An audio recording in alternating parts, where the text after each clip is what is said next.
Hello, I'm Darren Underwood, Chief Technology Officer here at Interval Zero. Today I'm going to give you a high-level look into the RTX64 Scheduler. This is a primer for you to understand the basic workings of RTX64. This information will help you develop software that will take advantage of RTX64's unique native 64-bit S&P platform for real-time embedded systems. So let's get started. Okay, let's discuss the RTX64 Scheduler and its characteristics. So since RTX shares a platform with Windows, it's important to understand that the RTX64 Scheduler is independent and autonomous from the Windows scheduler. It's a clear distinction to really understand, as there are two schedulers on this platform, the Windows scheduler and the RTX scheduler. Like Windows, the RTX scheduler uses threads for its operation. With that, there are many threads. There's interrupt service threads, user threads, timer handlers, etc.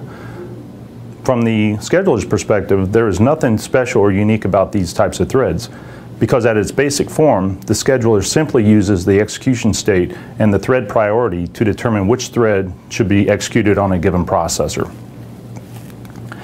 Now let's take a look at the characteristics of the RTX64 scheduler. Basically speaking, the RTX64 scheduler is a preemptive, priority-based S&P scheduler that is capable of doing round-robin scheduling. Now let's take a closer look at these in detail. So diving right in, first and foremost, RTX64 is a thread priority-based scheduler. There are 128 levels of thread priority in RTX, 0 being the lowest priority and 127 being the highest priority. Now, thread priorities affect only the processor that they're on, and as such, priority cannot be used as a synchronization mechanism across multiple cores. And as I stated earlier, there are no special types of threads within RTX, and as such, there's no requirement for a thread reservation or a priority reservation mechanism. Now let's talk about the preemptive nature of the RTX scheduler.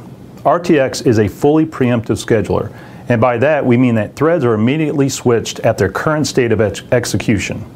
Now what this means is that threads are not allowed to run to completion before an activated thread is switched in. Now there are types of events that cause preemption, and it's good to understand what those are. Some examples of those are, for instance, a higher priority thread is activated, which is obvious. A next may be that an object is being waited on by the thread, such as a wait for single object. The thread itself can also call a sleep function with a 0 parameter, which indicates to the scheduler that the thread is yielding the rest of its time on that particular processor. And finally, the time quantum timer expires. This is effectively the round-robin mechanism that we've talked about. Speaking of round-robin, in RTX64, the time quantum mechanism is available, but it's not enabled by default. And the value of the time quantum timer is settable either through the control panel or programmatically through the management API or the real-time API. And it's very important to note that the time quantum only affects threads of the same priority on the same processor. With the previous characteristics in mind, we can now discuss what S&P means within RTX64. I refer to it as S&P on your terms, for the simple fact that RTX does not do any automatic load balancing, which means that the developer is in full control of which processor a thread executes on and when. The developer must specify which processor a thread is to execute on. If he does not, the thread is simply executed on the base processor of the owning process. Now, once a thread has been executed on a given processor, it can be moved to other processors, along with APIs that give detailed information, timing information about the thread execution times. The developer can develop a load balancing scheme that is optimal for his application. Now, with those fundamentals in mind, let's move to the whiteboard and bring this all together. Now that we understand the scheduler and how it works, let's step through a few scenarios on the whiteboard. So the few structures I have drawn already up here is on the left we have a thread list, and this is the master list of threads that the scheduler has. Next to it, in these two blocks, these are going to be our processors for this scenario. We'll have processor 0 and processor 1. And above those processors, or logically on the processor, they each have what we term as a ready queue. Now what the ready queue is essentially the sorted list of threads that have been scheduled for that given processor. So let's start with a single thread. thread 1. And let's give it an arbitrary priority level of 10. Now we start thread 1 on processor 0 in this scenario. So thread 1 gets started on processor 0, which means that the processor's ready queue now has a listing for the first thread.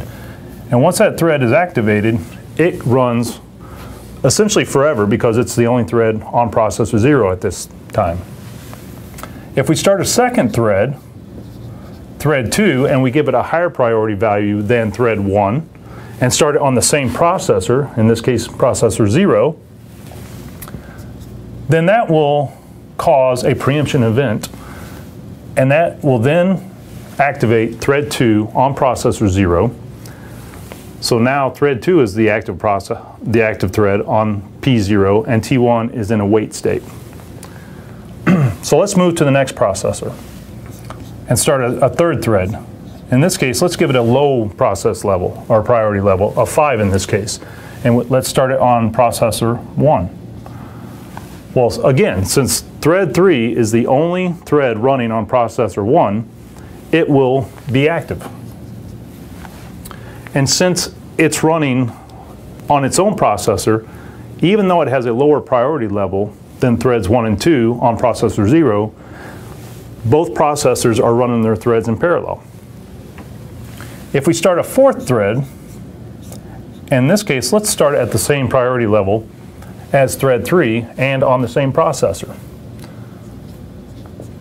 Since they have the same priority level, each have priority level 5, and let's assume that we had thread quantum activated.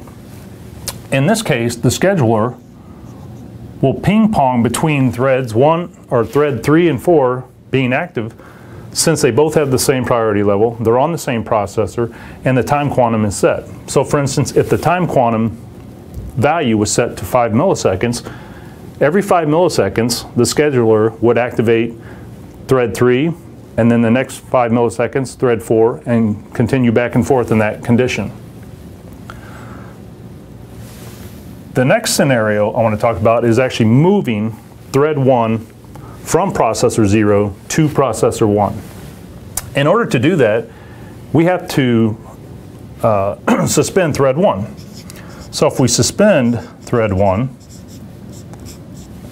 that gives us the ability now to set its processor. So now we can set thread 1's processor value to P1. So now thread 1 is sitting here, but notice it hasn't yet activated because it's still in a suspended state. So thread 3 and 4 are still being ping-pong back and forth. Now, let's resume thread 1. So as soon as thread 1 resumes, it causes a preemption event, which preempts then the execution of thread 3 and thread 4, and T1 now becomes the active thread on processor 1.